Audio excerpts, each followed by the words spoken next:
దృష్టి రకం. నెంబర్ 1 మోనాక్యులర్, ఒకే కన్నుతో వస్తువులను చూడడం. ఉదాహరణకి కాకి, ఊసరవెల్లి, ఇవి రెండు ఒకే కన్నుతో స్పష్టంగా చూడగలుగుతాయి.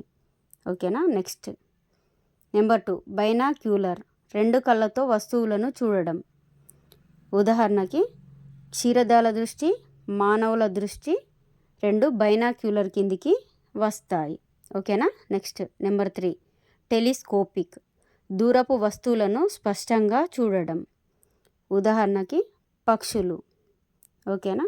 నెక్స్ట్ నెంబర్ 4 నిశాచర దృష్టి, రాత్రిపూట చూడడం.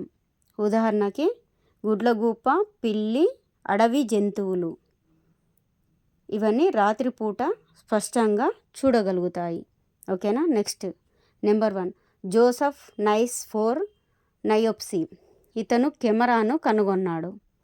నెంబర్ 2 స్టీవెన్ సాసన్, ఇతను డిజిటల్ కెమెరాను కనుగొన్నాడు.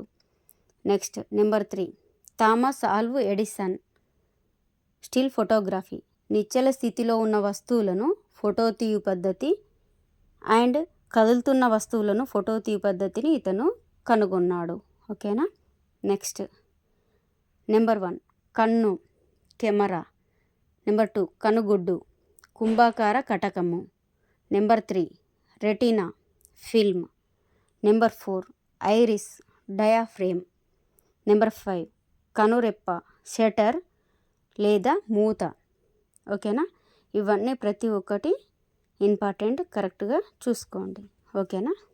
ఓకే, లైక్ చేయండి, షేర్ చేయండి, ప్లీజ్ సబ్స్క్రైబ్డ్.